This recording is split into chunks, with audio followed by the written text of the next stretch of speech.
Good morning student. आज अपन पढ़ेंगे कि मांग की लोच को प्रभावित करने वाले तत्व अथवा निर्धारक घटक। तो मांग की लोच इसके पहले अपन ने पढ़े हैं और मांग की लोच के प्रकार पढ़े हैं। मांग की लोच के जो विधियां हैं जिनके माध्यम से मांग की लोच मापी जाती है उसके बारे में पिछले वीडियो में चर्चा किए थे। आज अपन पढ़ने वाले हैं मांग की लोच को प्रभावित करने वाले तत्व क्या है, कारक क्या है, या मांग की लोच को निर्धारित करने वाले जो घटक होते हैं वो घटक क्या है। तो मांग की लोच को निर्धारित करने वाले कुछ घटक होते हैं जिन घटकों के माध्यम से मांग की लोच प्रभावित हो सकती है। उस घटक के बारे में आज इस टॉपिक में चर्चा करेंगे। तो मांग की लोच अलग अलग स्थिति में अलग अलग हो सकती है, भिन्न भिन्न हो सकती है। मांग की लोच का जो गुणांक है, मूल्य है, वो अलग अलग हो सकता है तथा कुछ ऐसे कारक होते हैं जिनका परिणाम मांग वस्तु के डिमांड पे होता है, मांग पे होता है, जिसका परिणाम मांग की लोच कम अथवा ज़्यादा होती है और उसके कारण वो मांग की लोच को देखते हुए उत्पादक क्या करता है, उसकी वस्तु की कीमत निर्धारित करता है अथवा मांग की लोच को देखते हुए उस वस्तु की बिक्री मार्केट में की जाती है। तो पहला उसमें तत्व है अथवा निर्धारित घटक है जो मांग को प्रभावित करता है, मांग की लोच को प्रभावित करता है। वस्तु के बीच स्थानापन्न की सीमा, वस्तु के बीच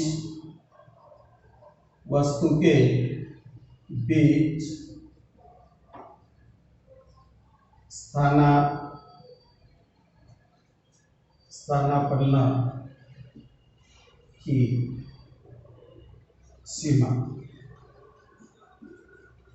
तो वस्तु के बीच स्थानापन्नता की जो सीमा है, यानी इसका मतलब ये हुआ कि कुछ वस्तु ऐसे होते हैं कि उसके जगह पे अपन दूसरे वस्तु का यूज करते हैं, उसको पर्यायी वस्तु कहते हैं अथवा स्थानापन्न वस्तु कहते हैं अथवा प्रतिस्थापन वस्तु ये भी कहते हैं उनको। तो एक वस्तु के जगह पे दूसरी वस्तु का प्रतिस्थापन करना अथवा एक वस्तु के जगह पे दूसरी वस्तु का यूज करना। तो इस प्रकार की कुछ वस्तुएं होती है। तो जितना ज़्यादा पर्याय रहेगा आपके पास में उपलब्ध, तो उतना ज़्यादा उस वस्तु की लोचकता ज़्यादा होती है। अगर पर्याय नहीं है आपके पास में तो आपको क्या करना पड़ेगा, वही वस्तु खरीदी करना पड़ेगा, तो उसकी जो लोच है वो लोच कम हो जाती है। तो इसीलिए स्थानापन्न जो भी वस्तुएं हैं या उसके वस्तुओं के बीच एक स्थानापन्न जितनी अधिक होगी तो स्थानापन्न वस्तु की जो स्थिति है वो स्थिति जितनी ज़्यादा होगी उतनी ही मांग की लोच ज़्यादा होती है। यानी इसका मतलब ये हुआ कि जिस वस्तु को स्थानापन्न वस्तु ये मार्केट में ज़्यादा मात्रा में अवेलेबल है तो उस प्रकार के वस्तु की जो मांग की लोच है वो तुलना में जो सिंगल वस्तु है उसकी तुलना में ज़्यादा होती है।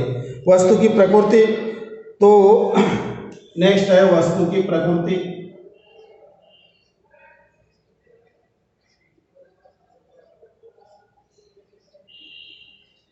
वस्तु की प्रकृति कैसे है उसके ऊपर भी स्थानापन्न या उसके ऊपर भी मांग की लोच डिपेंड करती है।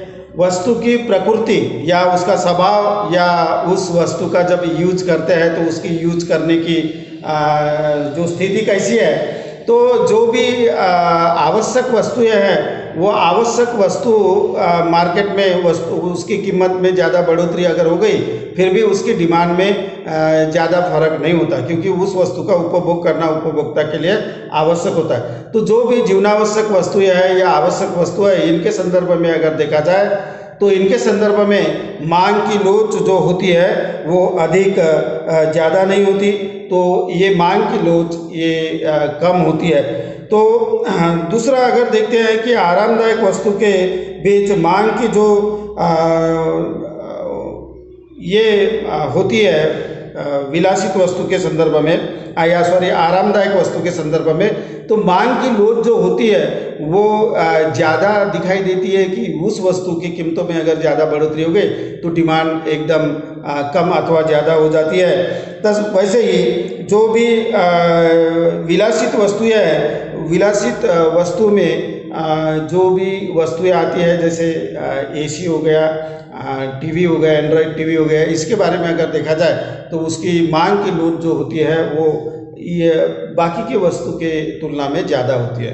तो ये जो आवश्यक वस्तुएं हैं इसकी लोच एकदम कम होती है, आरामदायक वस्तु है इसकी लोच थोड़ी सी ज़्यादा होती है, और जो विलासित वस्तु है उसकी लोच सबसे ज़्यादा होती है, क्योंकि इसके कीमतों में अगर बढ़ोतरी हो गई तो लोग उसकी खरीदी एकदम कम कर देते हैं। तो इस प्रकार से वस्तु की जो भी प्रकृति है उस प्रकृति के आधार पे उस वस्तु की मांग की लोच कम अथवा ज़्यादा अपने को दिखाई देती है।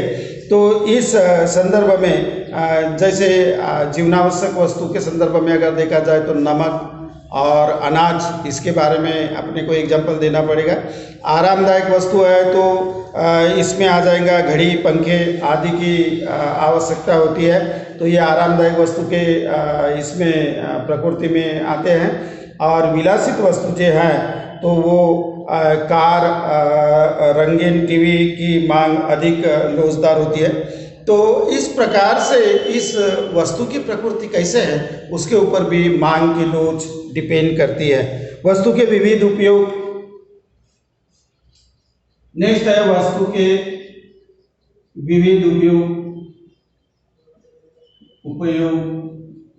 तो एक वस्तु का अगर अलग अलग तरीके से उपयोग किया जाता है, एक ही वस्तु को अलग अलग उपभोग में लाया जाता है, तो उस प्रकार के वस्तु की मांग की लोच भी उस वस्तु की कीमत के कारण डिपेंड करती है। जैसे इलेक्ट्रिसिटी अपन देखते हैं कि इलेक्ट्रिसिटी के अगर रेट बढ़ गए तो एक ही काम के लिए यूज करते हैं, एक ही काम के लिए यूज करते हैं, और अगर इलेक्ट्रिसिटी के रेट अगर कम हो गए तो उसका मतलब उसके लाइट देने के अलावा, यानी उजाला देने के अलावा उसका उपयोग अलग अलग कार्य के लिए, जैसे प्रेस लगाना, खाना तैयार करना और अन्य काम के लिए भी उसका यूज होता है। तो एक वस्तु जो अनेक कार्य में यूज में आती है तो इसके वस्तु की कीमतें जैसे ही कम हो जाती है तो उसकी जो डिमांड है वो डिमांड काफ़ी बढ़ती है। तो इनकी जो डिमांड होती है या उसकी जो लोच होती है तो वह लोच ये अधिक लोचदार दिखाई देती है।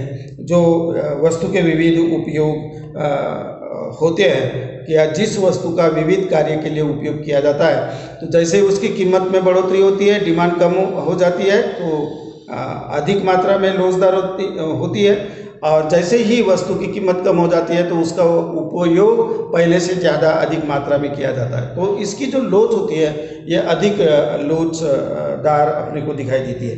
नेक्स्ट है वस्तु के प्रयोग स्थगन की संभावना। वस्तु के प्रयोग स्थगन की संभावना। फ्यूचर में अगर किसी वस्तु का प्रयोग करना ये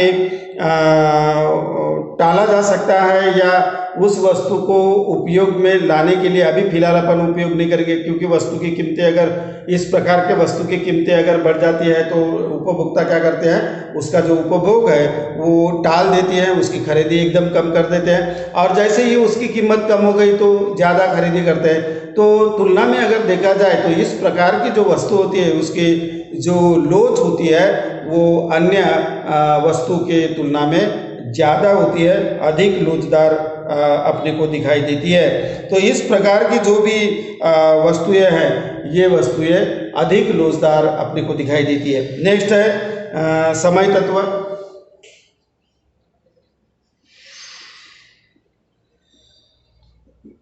समय तत्व के बारे में अगर देखा जाए तो समय तत्व में दीर्घकाल और अल्पकाल ये दोनों कालों का यूज किया जाता है।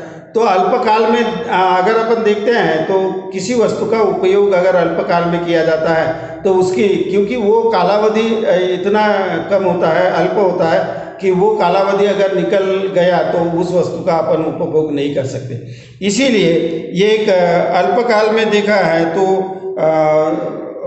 समयावधि का भी प्रभाव वस्तु के डिमांड पे होता है, जिसके कारण उस वस्तु की जो लोच है वो कम ज़्यादा अपने को दिखाई देती है। अल्पकाल में अगर उपभोग है, समय तत्व है, या अल्पकाल में किसी वस्तु का उपभोग लेना है तो उस प्रकार के वस्तु की जो लोच होती है वो कम लोच होती है। तो दीर्घकाल जो होता है तो दीर्घकाल में किसी वस्तु की जो लोच होती है वो ज़्यादा होती है।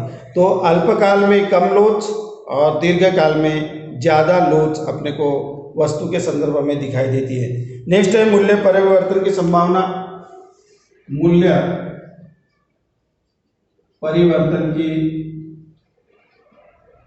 संभावना।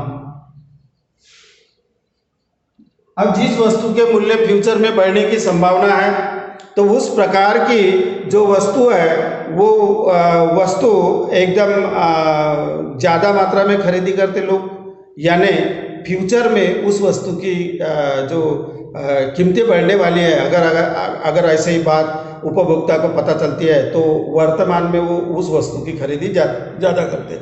यानी इसका मतलब ये हुआ कि मंदी के काल में वस्तु की खरीदी ज़्यादा होती है और तेजी के काल में वस्तु की खरीदी एकदम कम हो जाती है। तो इस प्रकार से मूल्य परिवर्तन की संभावना जिस वस्तु के संदर्भ में दिखाई देती है मार्केट में या फ्यूचर में, कल से या परसों से वस्तु के मूल्य बढ़ने वाले हैं तो आज ही उसकी खरीदी बड़ी मात्रा में की जाती है। तो इस प्रकार के जो भी वस्तुएं होती है उस वस्तु की जो लोच होती है, मांग की लोच होती है वो अधिक होती है, क्योंकि मूल्य परिवर्तन की संभावना अगर ज़्यादा हो गई तो इसका मतलब उस वस्तु की खरीदी पे उसका असर होता है। तो मंदी के काल में लोच कम होती है क्योंकि वस्तु की कीमतें एकदम कम होती है, इसलिए लोग कम खरीदी करते हैं। लेकिन तेजी के काल में अगर देखा जाए तो वस्तु की कीमतें दिन ब दिन बढ़ते जाती है, तो लोग क्या करते हैं, पहले ही उस वस्तु की खरीदी बड़ी मात्रा में कर लेते हैं। तो तेजी के काल में उस वस्तु की जो लोच है वो ज़्यादा होती है। तो मंदी के काल में क्योंकि वस्तु की कीमत कम होने से लोग क्या करते हैं, थोड़ा थोड़ा माल खरीदी करते हैं, तो वस्तु की कीमत कम होने से कम खरीदी की जाती है, उसकी जो लोच होती है वो कम होती है। नेक्स्ट है वस्तु पर व्यय की मात्रा।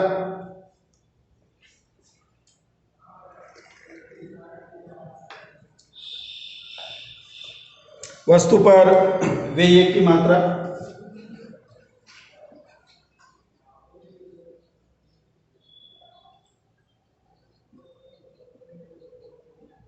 तर वस्तु के ऊपर करने वाला जो भी व्यय होता है, वो खर्चा होता है, वो कितनी मात्रा में उसके ऊपर खर्चा होता है ये भी देखा जाता है। अगर आपका आय का ज़्यादा से ज़्यादा हिस्सा अगर किसी वस्तु के खरीदी पे ज़्यादातर आपको करना पड़ता है तो इस प्रकार के वस्तु की जो लोच होती है वो कम होती है। जैसे जीवनावश्यक वस्तु, इसके ऊपर ज़्यादा से ज़्यादा उपभोक्ता का जो खर्चा होता है, आय का हिस्सा बड़ी मात्रा में खर्चा होता है, तो लोग क्या करते हैं कि इस वस्तु की कीमतों में परिवर्तन होने के बावजूद भी उनको वो वस्तु खरीदी करना ही पड़ता है। ज़्यादातर असर उसके ऊपर नहीं होता, यानी एकदम कम लोच दिखाई देती है।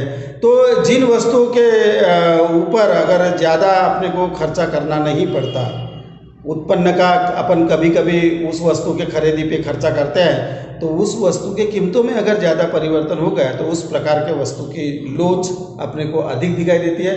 वो वस्तु की कीमत बढ़ जाने से लोग क्या करते हैं, एकदम अपनी खरीदी कम कर लेते हैं। तो इस प्रकार से जो आय का हिस्सा सबसे ज़्यादा जिस वस्तु के खरीदी पे होता है उसकी जो लोच होती है वस्तु की मांग की वो कम होती है, और जिसमें आय का हिस्सा कम से कम खर्चा होता है उसकी जो लोच होती है, डिमांड की जो लोच होती है वो ज़्यादा होती है।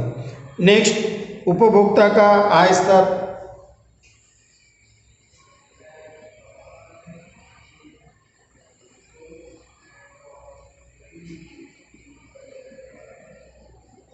उपभोक्ता का आय स्तर यानी उसका लेवल, इनकम लेवल क्या है, वो ज़्यादातर इसमें वस्तु के लोच के ऊपर प्रभाव उसका भी होता है। जो ज़्यादा अमीर लोग हैं और जो ज़्यादा एकदम गरीब लोग हैं, तो गरीब लोग क्या करते हैं कि उसकी खरीदी कम मात्रा में करते हैं, अमीर लोग बड़ी मात्रा में खरीदी करते हैं। तो इसमें क्या होता है कि उसके उपभोक्ता पर मूल्य परिवर्तन का कोई विशेष प्रभाव नहीं होता। कौन से जो अमीर लोग होते हैं उनके उपभोक्ता पर ज़्यादा परिवर्तन नहीं होता, तो इसीलिए वो क्या करते हैं, उनकी जो डिमांड होती है वो ज़्यादा कम ज़्यादा नहीं होती है, इसलिए उनकी जो आय की लोच होती है वो कम होती है। वैसे ही गरीब लोग जो होते हैं उनकी आय ज़्यादा नहीं होती, आय ज़्यादा नहीं होने के कारण वो ज़्यादा खर्चा नहीं कर पाते। खर्चा नहीं कर पाने से वस्तु की कीमतों में ज़्यादा बढ़ोतरी हो गई या वस्तु की कीमतें एकदम कम हो गई तो वो उनकी खरीदी उतनी ज़्यादा नहीं होती।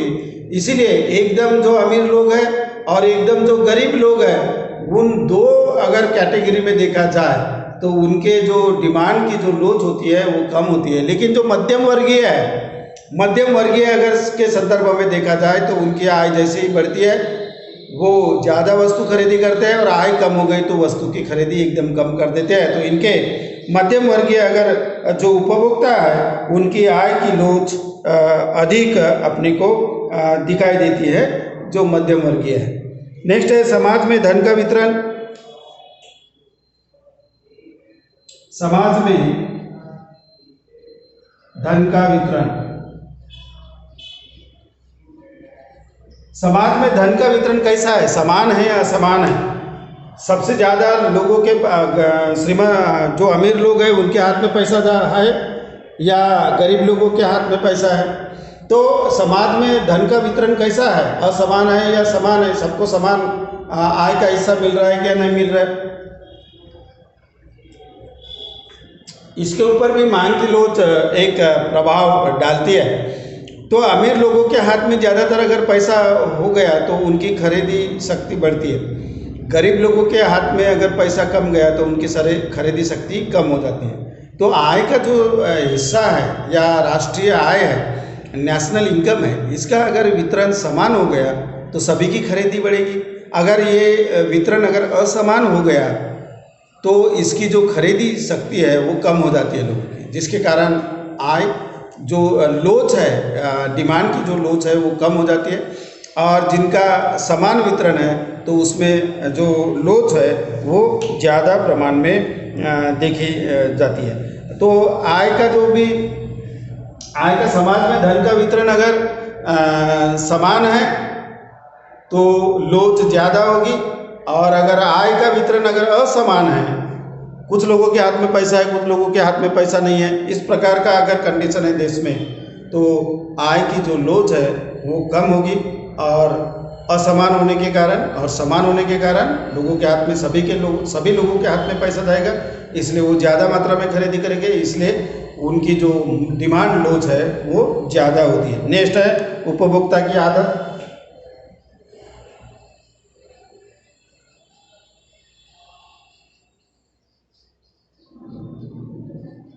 कुछ वस्तुएं ऐसे होती है जो उपभोक्ता आदत से मजबूर रहता है, उसकी खरीदी उसको करना ही पड़ता है, और उनकी मांग जो है वो कम लोचदार दिखाई देती है, क्योंकि वस्तु की कीमतों में बढ़ोतरी होने से उसको वो जो आदत से मजबूर होने के कारण उसको उसकी खरीदी करना ही पड़ता है।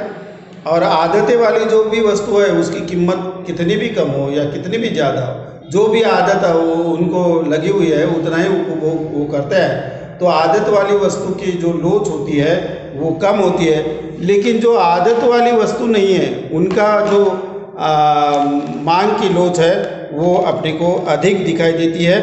और इसी प्रकार से जो एक जैसे एग्जाम्पल अगर दिया जाए तो शराब के बारे में अपन दे सकते हैं। शराब पीने की अगर एक आध व्यक्ति को आदत है तो उसकी कीमतों में कितनी भी बढ़ोतरी होने से वो अपनी आदत नहीं छोड़ेगा, या उसकी कीमत में कितनी ही कमियां अगर आ गई या कीमत में गिरावट आ गई है तो वो ज़्यादा नहीं पिएगा, जितनी लगती है उतनी ही पिएगा।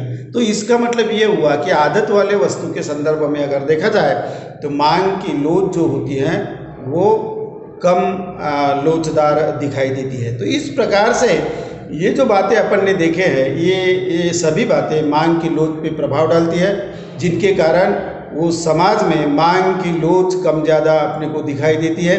जैसे अनेक प्रकार की वस्तुएं हैं जिसके कारण अपन उस वस्तु की मांग की लोच कम है ज़्यादा है, या उसका स्वभाव अपने को पता चल जाता है कि लोग कौन से वस्तु की खरीदी ज़्यादा मात्रा में करते हैं वस्तु की कीमत में परिवर्तन होने से, और कौन से वस्तु की खरीदी कम मात्रा में करते हैं। इस लोच के माध्यम से अपन उस बातों को जान सकते हैं। तो इस प्रकार से ये मांग के लोच को प्रभावित करने वाले कारक है, तत्व है, घटक है, जिनके कारण मांग की लोच कम या ज़्यादा अपने को दिखाई देती है।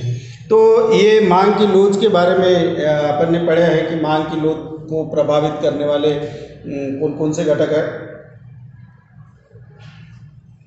इसके बाद में पढ़ेंगे कि मांग की लोच का महत्व क्या है, एक व्यवसाय के दृष्टिकोण से या उत्पादक के दृष्टिकोण से या सरकार के दृष्टिकोण से या एक उपभोक्ता के दृष्टिकोण से। तो मांग के लोच के महत्व,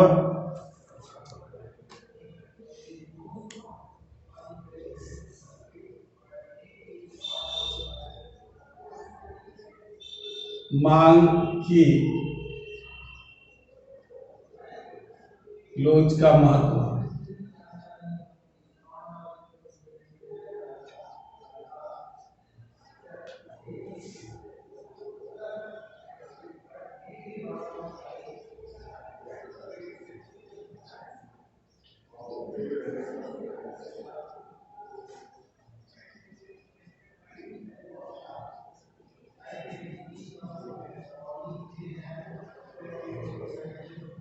importance of elasticity of demand, मांग की लोच का महत्व क्या होता है।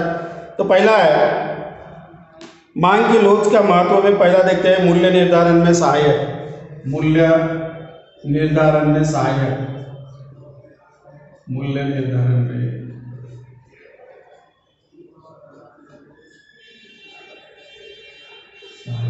तो मांग की लोच का महत्व मूल्य निर्धारण में सहायक होता है।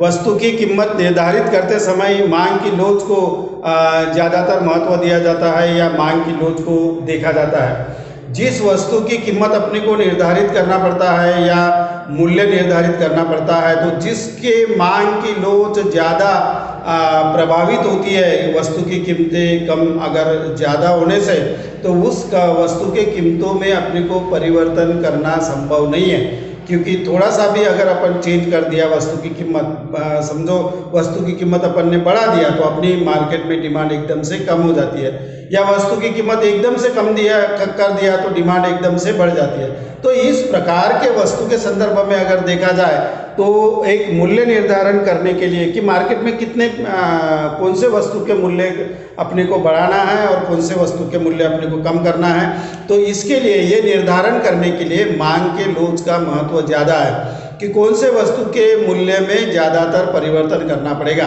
तो जिस वस्तु के मांग की लोच कम है, यानी वस्तु की कीमतों में परिवर्तन होने से भी उस वस्तु की मांग ज़्यादातर कम ज़्यादा नहीं होती, थोड़ी बहुत होती है लेकिन कम ज़्यादातर बदलाव उसमें नहीं आता, तो उस प्रकार के वस्तु के कीमतों में परिवर्तन करने से आप ज़्यादा प्रॉफिट कमा सकते हैं। लेकिन अगर जिन वस्तुओं के संदर्भ में अगर ज़्यादा आपने कीमत निर्धारित कर दिया और उसका परिणाम डिमांड एकदम कम हो गई तो आपको लॉस हो सकता है। तो इसीलिए एक उत्पादक को या एक विक्रेता को वस्तु की कीमत निर्धारित करते समय ये मांग की लोच का महत्व बड़ी मात्रा में है। वो मांग की लोच को देखते हुए वस्तु की कीमत निर्धारित करता है। इसीलिए वस्तु के निर्धारण में मांग का जो लोच है वो बड़ी भूमिका अदा करता है। नेक्स्ट है एकाधिकारियों के लिए, एकाधिकारी के लिए। ये एकाधिकारी का मतलब होता है जिसकी मोनोपोली है मार्केट में, यानी उस वस्तु की सिर्फ सेलिंग करता है, दूसरा कोई भी उत्पादक अथवा दूसरा कोई भी व्यक्ति उस वस्तु के उत्पादन अथवा उसकी सेलिंग नहीं कर सकता।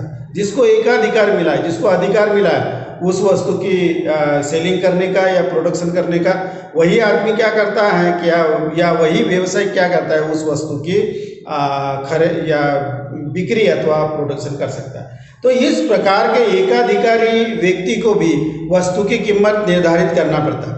अब इसके हाथ में क्या होता है, एकाधिकारी के हाथ में सिर्फ पूर्ति हाथ में होती है, लेकिन डिमांड इसके कंट्रोल में नहीं होती। डिमांड कम ज़्यादा अगर होती है तो ये जो डिमांड है, ये डिमांड पे कंट्रोल नहीं कर सकता, लेकिन डिमांड के अनुसार वो पूर्ति को कंट्रोल कर सकता है, क्योंकि पूर्ति करने वाला, माल की पूर्ति करने वाला ये एक ही आदमी है। तो मार्केट में कब वस्तु की पूर्ति करना चाहिए और कब वस्तु की पूर्ति नहीं करना चाहिए, तो इसके लिए ये तय करने के लिए एक एकाधिकार को मांग की लोच का उपयोग ज़्यादा मात्रा में होता है।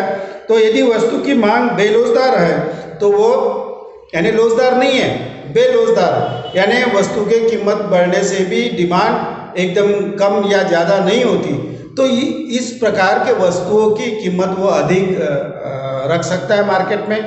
अगर जिस वस्तु की जो डिमांड है वो वस्तु की कीमतों में परिवर्तन होने से एकदम बढ़ जाती है डिमांड और एकदम कम हो जाती है, ऐसी वाली वस्तु है, उस संदर्भ में वो एकाधिकारी वस्तु की कीमत को ज़्यादा नहीं रख सकता या ज़्यादा बदलाव नहीं कर सकता है। तो एक एकाधिकारी को जिसके हाथ में सिर्फ पूर्ति पे कंट्रोल है, डिमांड पे कंट्रोल नहीं है, जिसके कारण वो वस्तु की कीमत को निर्धारित करता है, और इसीलिए वो क्या करता है कि जिसके वस्तु के कीमतों में परिवर्तन होने से डिमांड पे ज़्यादा असर होता है, उस प्रकार के वस्तु की कीमत निर्धारित करने के लिए अथवा जो बेलोचदार जो डिमांड होती है उसकी कीमत बढ़ाने के लिए ये एक एकाधिकारी को मांग की लोच का बड़ा महत्व है। नेक्स्ट है मूल्य विभेद। मूल्य विभेद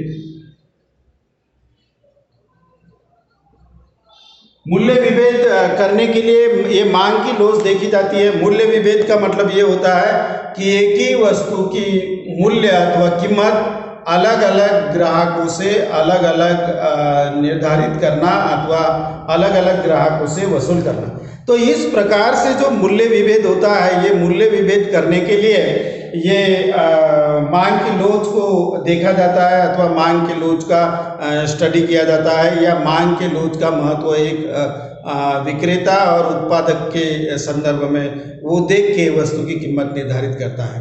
तो इसमें क्या होता है, मूल्य विभेद को कौन से ग्राहकों के माध्यम से करना पड़ेगा, या कौन से ग्राहकों से ज़्यादा कीमत वसूल करना पड़ेगा और कौन से ग्राहकों से कम कीमत वसूल करना पड़ेगा, ये उसकी मांग की लोच को निर्धारित करने के बाद में या मांग की लोच को देखने के बाद में ये एक विक्रेता अथवा उत्पादक डिसाइड कर सकता है। तो जिस वस्तु की मांग की लोच ये बेलोचदार है यानी कम लोचदार है, ज़्यादा परिवर्तन नहीं होता डिमांड में, इस प्रकार के उपभोक्ता से वो ज़्यादा कीमत वसूल कर सकता है। लेकिन ऐसे उपभोक्ता होती है कि थोड़ा सा भी कीमत बढ़ा दिया तो उनकी डिमांड एकदम कम हो जाती है, या उसके माध्यम से अगर ज़्यादा कीमत वसूल कर दिया वही वस्तु की तो वो डिमांड एकदम कम कर देते हैं। तो इस प्रकार के उपभोक्ता से वो ज़्यादा कीमत वसूल नहीं कर सकता। तो ये उपभोक्ता देखे जाते हैं कि मूल्य विभेद करते समय कौन से ग्राहकों से ज़्यादा कीमत वसूल करना है और कौन से ग्राहकों से एक ही वस्तु की कम कीमत वसूल करना है, ये देखने के लिए अथवा मूल्य विभेद करने के लिए ये एक उत्पादक को अथवा विक्रेता को ये मांग की लोच का अध्ययन करना पड़ता है। उसका महत्व ज़्यादातर दिखाई देता है। नेक्स्ट है राशि पतन। राशि पतन का अर्थ ये होता है कि अपने वस्तु की कीमत आप कम करके मार्केट में उस वस्तु को बेचना। अब ये किस लिए किया जाता है, राशि पतन क्यों किया जाता है? राशि पतन करना यानी वस्तु की कीमत एकदम कम करना। दूसरा उत्पादक क्या करता है उसको न देखते हुए एक उत्पादक क्या करता है, अपने वस्तु की कीमत कम करता है। तो इसके लिए एक उद्देश्य होता है राशि पतन करने का। एक तो आपको विदेश में अगर अपना माल भेजना है तो विदेश में माल भेजने के लिए वहाँ एंट्री करने के लिए, विदेश में एंट्री करने के लिए लोग क्या करते हैं, उत्पादक क्या करते हैं, विक्रेता क्या करते हैं, राशि पतन करते हैं, यानी अपने वस्तु की कीमत कम करते हैं। अपने वस्तु की कीमत कम करने से विदेश में अपनी वस्तु सस्ता मिलेगी। सस्ता मिलने से क्या होगा कि लोग वहाँ के लोग ज़्यादा से ज़्यादा वस्तु की खरीदी करेंगे। तो इसीलिए एक राशि पतन, एक नए मार्केट में एंट्री करने के लिए कुछ उत्पादक क्या करते हैं, राशि पतन का यूज करते हैं, यानी अपने वस्तु की कीमत को कम करते हैं। तो ये राशि पतन करते समय या अपने वस्तु की मूल्य कम करते समय ये देखा जाता है कि किस प्रकार के वस्तु के बारे में राशि पतन करना पड़ेगा। या किस वस्तु के बारे में राशि पतन किए तो ज़्यादा असर डिमांड पे हो जाता है। तो जिनकी मांग की लोच बहुत ज़्यादा है, जिस वस्तु की मांग की लोच ज़्यादा है, यानी थोड़ा सा भी वस्तु की कीमत में परिवर्तन हो गया तो डिमांड एकदम कम अथवा ज़्यादा हो जाती है। तो इस प्रकार के वस्तु के संदर्भ में राशि पतन करना संभव नहीं है। लेकिन जिस वस्तु के राशि पतन करने से, यानी वस्तु की कीमत अगर कम करने से डिमांड एकदम बढ़ जाती है, तो इस प्रकार के वस्तु के बारे में राशि पतन करना संभव होता है, क्योंकि डिमांड में एकदम वृद्धि होती है। तो डिमांड में वृद्धि होने से आपका ज़्यादा से ज़्यादा माल मार्केट में बेचा जाता है, जिसके कारण आपको प्रॉफिट हो सकता है। तो राशि पतन कौन से वस्तु के बारे में नहीं कर सकते हैं? जिन वस्तु के कीमतों में कमियां आने से भी डिमांड पे ज़्यादा असर नहीं होता, इस प्रकार के वस्तु के संदर्भ में राशि पतन नहीं कर सकते। तो राशि पतन का मतलब है अपने वस्तु की कीमत कम करना और मार्केट में अपनी वस्तु ज़्यादा से ज़्यादा कम कीमत पे बेचना।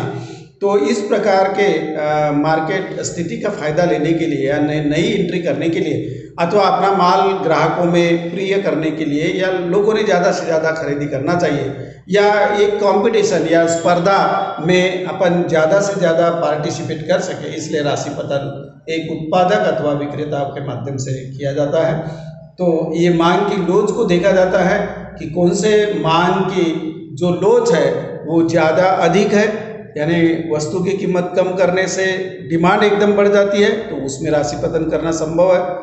लेकिन वस्तु की कीमत कम करने से भी डिमांड में किसी प्रकार का असर नहीं होता है, उसके बारे में राशि पतन आप नहीं कर सकते, क्योंकि कीमत कम होने से भी आपकी डिमांड नहीं बढ़ेगी, जिसका कारण आपको प्रॉफिट नहीं होगा। तो इस प्रकार से राशि पतन करने के लिए भी एक जो डिमांड की जो लोच है वो देखी जाती है, अथवा उसका महत्व ज़्यादा है। संयुक्त पूर्ति,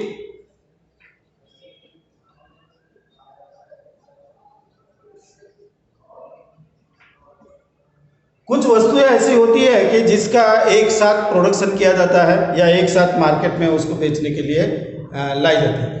जिन वस्तु के संदर्भ में अगर देखा जाए तो प्रोडक्शन अगर एक साथ होता है तो उसकी कीमत निर्धारित करना संभव नहीं है। कुछ वस्तुएं ऐसे होती हैं कि जिन वस्तुओं को एक साथ प्रोडक्ट किया जाता है, लेकिन उसके ऊपर हर एक वस्तु के ऊपर आने वाला जो उत्पादन खर्चा होता है या उत्पादन व्यय होता है वो डिवाइड करना संभव नहीं है कि कौन से वस्तु के लिए कितना खर्चा आया और दूसरे वस्तु के लिए कितना खर्चा है। अगर एक ही उत्पादन केंद्र में 2-3 वस्तुओं का एक साथ निर्माण अगर होता होगा तो इस प्रकार के वस्तु पे आने वाला जो उत्पादन खर्चा है हर एक वस्तु पे वो डिसाइड करना बड़े कठिन काम है। तो इसीलिए क्या किया जाता है कि उनकी जो सामूहिक कीमत निर्धारित की जाती है कि अपने को अगर 3 वस्तु निर्माण करने के लिए 10 रुपया खर्चा आता है तो मार्केट में अपने को 15 रुपया निकालना चाहिए। तो ये जो 5 रुपया है अतिरिक्त अपन कौन से वस्तु से वसूल करेंगे, तो ये उसकी कीमत निर्धारित करने के लिए अपन क्या करेंगे, या उत्पादक क्या करेगा या विक्रेता क्या करेगा।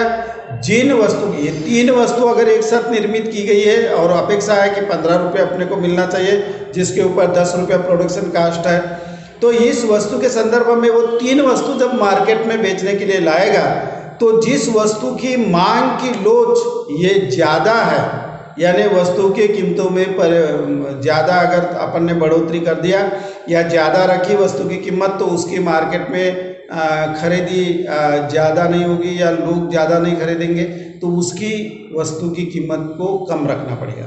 और जो कम लोच है, यानी इसका मतलब ये हुआ कि वस्तु की कीमत में अगर परिवर्तन करने से अथवा थोड़ी सी ज़्यादा कीमत निर्धारित करने से डिमांड पे ज़्यादा असर नहीं होता है, तो उसकी कीमत उत्पादक को ज़्यादा रखना पड़ेगा। तो इस प्रकार से एक संयुक्त पूर्ति वाली जो भी वस्तुएं होती है, जो एक साथ 2-3 वस्तु की पूर्ति मार्केट में की जाती है, तो इस प्रकार के वस्तु के संदर्भ में अगर देखा जाए तो मांग की लोच को देखते हुए उसकी कीमत निर्धारित करने के लिए एक विक्रेता को अथवा एक उत्पादक को ये मांग की लोच की सहायता लेनी पड़ती है, जिसके कारण एक संयुक्त पूर्ति के लिए मांग की लोच एक महत्वपूर्ण भूमिका अदा करती है। नेक्स्ट है सरकार के लिए। सरकार के लिए तो सरकार का प्रमुख आय का जो स्रोत है वो कर है। अलग अलग करों के माध्यम से सरकार आय अपनी बढ़ाती रहती है। सरकार आय इसलिए बढ़ाती है ताकि अपने देश की जनता को ज़्यादा से ज़्यादा सुविधा, सार्वजनिक जो सुविधा है वो सुविधा प्रोवाइड कर सके। जैसे यातायात की सुविधा प्रोवाइड करना, सार्वजनिक जो भी सुविधा है वो प्रोवाइड करना, एजुकेशन की सुविधा प्रोवाइड करना, हॉस्पिटलाइज की सुविधा प्रोवाइड करना। तो ये सुविधा अपने देश के लोगों को अगर ज़्यादा से ज़्यादा देना है तो सरकार के पास में पैसा होना जरूरी है। तो सरकार क्या करती है कि कर के माध्यम से, करों के माध्यम से, टैक्स के माध्यम से लोगों से पैसा वसूल करती है और उनमें सुविधा प्रोवाइड करती है। अब टैक्स दो प्रकार के होते हैं, एक डायरेक्ट टैक्स प्रत्यक्ष कर जिसको बोलते हैं, और दूसरा है इनडायरेक्ट टैक्स जिसको बोलते हैं अप्रत्यक्ष कर। अप्रत्यक्ष कर यानी वस्तु के उत्पादन पे या वस्तु के सेलिंग पे लगाया जाता है। डायरेक्ट टैक्स जो होता है वो सैलरी पर्सन होता है उसके ऊपर लगाया जाता है, क्योंकि उसके सैलरी से डायरेक्ट डिडक्ट किया जाता है। लेकिन इनडायरेक्ट जो टैक्स होता है वो लोगों के आय से डायरेक्ट डिडक्ट नहीं होता, तो वस्तु के कीमतों में वो सम्मिलित होता है और वस्तु की खरीदी जो लोग करते हैं वो अतिरिक्त राशि उसमें पेड करते हैं वस्तु की खरीदी करते समय। तो इस प्रकार से वो दोनों जो टैक्स होते हैं, दोनों टैक्स के माध्यम से सरकार अपनी आय बढ़ाती है। तो कौन से वस्तु के ऊपर ज़्यादा टैक्स लगाना, यानी किन लोगों के ऊपर ज़्यादा टैक्स लगाना, जिसके कारण उनकी जो कंज्यूमर की जो भी उपभोग करने की शक्ति है वो कम ना हो। जिनकी आय कम है उनके ऊपर अगर टैक्स ज़्यादा लगाए तो उनकी आय और कम हो जाएगी, और आय कम हो गई तो इसका मतलब ये होगा कि वो ज़्यादा मात्रा में वस्तु की खरीदी नहीं करना पड़े। तो सरकार क्या करती है, जो अमीर लोग हैं उनके ऊपर टैक्स ज़्यादा लगाती है और जो गरीब लोग हैं उनके ऊपर कम टैक्स लगाती है। तो इस प्रकार से वो निर्धारण करने के लिए कि किन व्यक्तियों के ऊपर कितना टैक्स लगाना चाहिए, उनकी उपभोग पे ज़्यादातर असर ना हो या उनकी डिमांड पे ज़्यादातर असर ना हो, तो ये निर्धारित करने के लिए ये मांग की लोच का महत्व देखा गया है। मांग के लोच का यहाँ पे मदद ली जाती है कि कौन से वस्तुओं के ऊपर ज़्यादा टैक्स लगाए और कौन से वस्तुओं के ऊपर कम टैक्स लगाए। इसलिए अपन देखते हैं जीएसटी, सरकार ने जो goods and service tax GST, जो एक ही सभी करों को एक करके उन्होंने जीएसटी एक लाया है, वस्तुओं के सेलिंग के लिए या सर्विस टैक्स लाया है या वस्तुओं के ऊपर टैक्स लगाने के लिए। तो सभी वस्तुओं के ऊपर सेम टैक्स नहीं है। आप देखते हैं कि कुछ कुछ वस्तुओं के ऊपर टैक्स नहीं लगा है, जो जीवनावश्यक वस्तु है उसके ऊपर टैक्स नहीं है, और उसके साथ साथ जो आवश्यक वस्तु है जैसे कपड़ा हो गया उसके ऊपर 5% टैक्स है, जीएसटी है। लेकिन बाकी की जो वस्तुएं हैं, जैसे जैसे वस्तुओं का दर्जा बढ़ते जाता है, जैसे जैसे उपभोक्ता, कौन से उपभोक्ता उस वस्तु का उपयोग करते हैं उसके हिसाब से फिर उसके ऊपर टैक्स लगाया जाता है। तो जैसे जैसे वस्तुओं का जो स्टैंडर्ड है वो स्टैंडर्ड या दर्जा देख के उसके ऊपर टैक्स लगाया जाता है कि वो वस्तु का उपभोग करने वाले समाज में कितने लोग हैं, अमीर है या गरीब है, ये देखा जाता है, उसके माध्यम से टैक्स लगाया जाता है। तो ये सब टैक्स निर्धारित करने के लिए सरकार को टैक्स निर्धारित करने के लिए मांग की लोच को ध्यान में रखना पड़ता है, और उसके माध्यम से मांग की लोच का महत्व सरकार के दृष्टि से बड़ी मात्रा में। Thank you.